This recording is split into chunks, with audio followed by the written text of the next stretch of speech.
सचिन के बड़े भाई ने बात की है। इस बात को लेकर पुलिस को बुलाया गया है और उनके घर के बाहर बहुत ज़्यादा भीड़ लगी है कि सीमा हैदर की सच्चाई आ गई है सबके सामने।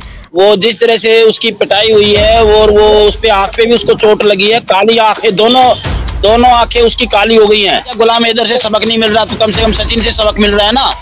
अब मुझे ऐसा लग रहा है कि हमें केस लड़ने की जरूरत ही ना पड़े। जिस तरह से वो अपनी मार खा रही है ना, वो पाकिस्तानी भागेगी अपने। डॉक्टर को दिखाने भी गए हैं वहां पर, उसको सचिन के सीमा को डॉक्टर ने उसको दवा वगैरह भी दी है। उसके कोई दुकानदार है वहाँ, एक बंगाली डॉक्टर है। आज में जिस तरह से गंदगी फैली हुई है, मोमिन मलिक जी ने बहुत अच्छा, मैं कह रहा हूँ बहुत अच्छा बयान दिया कि हमारे समाज में जो गंदगी फैली है, यही आवाज मैंने उठाई है। वो पहले मूंगफली बेचता था, मेरे ख्याल से भैया आपको खीरा या टमाटर। तो जी हाँ दोस्तों, अब गुलाम हैदर को अपने बच्चों के लिए केस लड़ने की ज़रूरत नहीं है, क्योंकि अब गुलाम हैदर को अपने बच्चे ऑटोमेटिक मिल जाएंगे। क्योंकि ये भगुड़ी अय्याश और फाहिशा औरत अब हमारे भारत देश से पाकिस्तान बहुत जल्द भागने वाली है। क्योंकि अब लप्पू और लप्पू की अम्मी के बीच जो प्यार और मोहब्बत की कहानी अब तक चल रही थी, वो ख़त्म हो चुकी है और अब ये प्यार की कहानी नफ़रत में बदल चुकी है। क्योंकि इन दोनों के बीच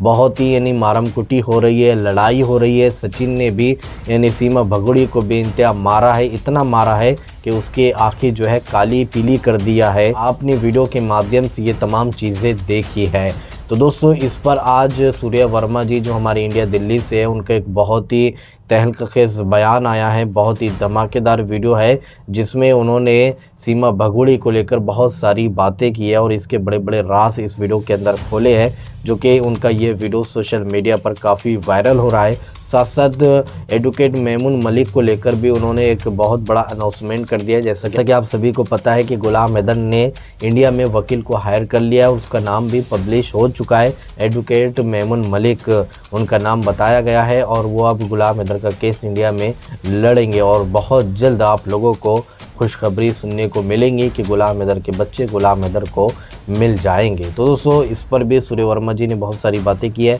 आइए सबसे पहले सूर्य वर्मा जी की वीडियो क्लिप देखिए, फिर आगे हम बात करते हैं। इनने उसकी जो उनका जो दोनों आपस में झगड़ा भी हुआ है, और मैं तो ये कहूँगा भैया, जैसा उनका परिवार है, जिस तरह से उसने किया है, तो वो खुद ही उसको सबक वहीं से मिल रहा है।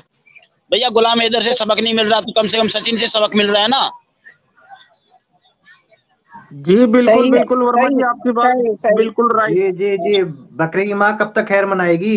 एक दिन तो अरे वो भैया सुनो, वो उसको जिस तरह से उसका होना है, वो उस परिवार में ही सचिन ही उसको कर रहा है, और वो अपने आप ही देखना वहां से भागेगी।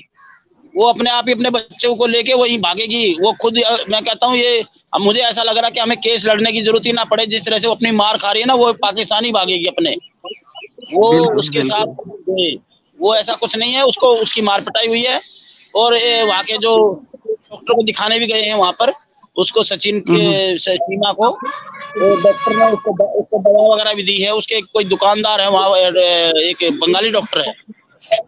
कोई खबर आई थी, वो वहां पर देखी गई है डॉक्टर की दुकान पर। मोमिन मलिक जी जो वकील हुए हैं, तो वो भारत के ही हैं, पानीपत से, और मैं उनका बहुत बहुत स्वागत करता हूं। और स्वागत मैंने कल से ही मैं कर रहा हूं। ये मेरे लिए बहुत ही खुशी की बात है कि एक पिता की बात रखने के लिए एक वकील तैयार हमारा हुआ है। और गुलाम हैदर के माध्यम से, और जो पावटोनी उन्होंने दी है उसके माध्यम से, तो सूर्य वर्मा तो साथ है। सूर्य वर्मा, जहाँ भी मोमिन मलिक जी अगर सूर्य वर्मा की मदद चाहेंगे तो मैं हमेशा तत्पर रहूंगा, मैं आगे आ जाऊंगा, मुझे कोई दिक्कत नहीं है। छोटा सा इंटरव्यू है। जब इस धरती पर जुल्म बढ़ता है मलिक साहब, तब वो खुदा, वो ईश्वर, वो परमात्मा आप और हम में से ही किसी इंसान को चुन के भेजता है और उस जुल्म, उस गंदगी के खिलाफ, उस कूड़े के ढेर के खिलाफ, समाज में जो गंदगी फैली है उसको साफ करने का काम करता है। बहुत अच्छा। देखिए, समाज में जिस तरह से गंदगी फैली हुई है, मोमिन मलिक जी ने बहुत अच्छा, मैं कह रहा हूँ, बहुत अच्छा बयान दिया कि हमारे समाज में जो गंदगी फैली है, यही आवाज मैंने उठाई है कि जो हमारे समाज में गंदगी फैली है, हमारे जो कूड़े के ढेर है जिस तरह से ये, और हमारे समाज में जिस तरह से बदनाम किया जा रहा है, और हमारी जिस तरह से सीमा हैदर से आने पर हमारे देश की बहन बेटियों पर बहुत फर्क पड़ा है। तो ये कूड़े का जो ढेर है, कोई भी इसके कूड़े के ढेर को हम एक समेटेंगे और इसको हम कचरे में डालेंगे। और जल्द से जल्द, ये मोमिन मलिक जी ने बहुत अच्छा बयान दिया है और मैं इसका स्वागत करता हूं। और अपना मैं कहता हूं जल्द से जल्द उसकी फास्ट ट्रैक कोर्ट में उसकी कार्रवाई शुरू करे। और जो हमसे सूर्य वर्मा से जो मदद होगी, मैं बिल्कुल तैयार हूं भाई, और जहां भी कहोगे मैं आ जाऊंगा। मुझे कोई किसी तरह की कोई दिक्कत नहीं है। मैं मलिक साहब से मुझे एक बार मलिक साहब का नंबर लेना है, मैं कई चैनल के माध्यम से दूंगा, मेरे पास उनका नंबर नहीं है, मैं उनसे बात करूंगा। और जो भी कुछ एविडेंस, जो भी यहाँ पे कुछ उसके सबूत होंगे, मैं उनको भी दूंगा। और मैं कहूँगा मैनेजर भाई, वहाँ के गांव वाले उसका जो बैंड बाजा लेके तैयार रखो।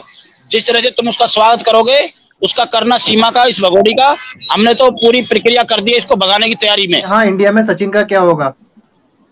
देखिए भैया, वो पहले मूंगफली बेचता था, मेरे ख्याल से भैया आपको खीरा या टमाटर बेचने लग जाए। सुनो मेरी बात, पहले 8,000 रुपए की एक नौकरी करता था एक दुकान पर, वो उसको वहां से भी भगा दिया था उसके मालिक ने। और ये मैं आपको पक्की खबर देता हूँ, जब वो शुरू में 8,000 रुपए की जिस दुकान पे काम करता था, किराने की दुकान पे, उसको किसी इल्जाम में उसको भगाया गया था वहां से। हो सकता भैया अपना कोई रेडी अपना कुछ लगा लेगा, तो हम तो कहेंगे भैया कमा के खाए और अपना अपने कोई शादी करनी, अपनी कोई अपने समाज में अपनी शादी कर ले। और भैया वो अपना देखो, अगर उसको कोई रेडी या कोई कुछ दिलाना होगा या कोई सामान दिलाना होगा, वो मैं दिला दूंगा भैया। उसको कोई सेब, संतरे, मौसमी अगर वो बेचना चाहेगा, वो मैं दिला दूंगा। वो कोई बड़ी बात नहीं, अगर अपना काम धंधा करने का तो मैं दिला दूंगा, उसको दिला देंगे, उसको कोई अच्छी सी रेडी दिला दूंगा मैं, कोई दिक्कत नहीं है। वो पढ़ा लिखा क्या, वो दुनिया भर का गुटखा खाता है। सारा दिन पार्कों में क्या करता था पहले, जब सीमा हैदर नहीं आई थी, तो पार्कों में क्या करता था।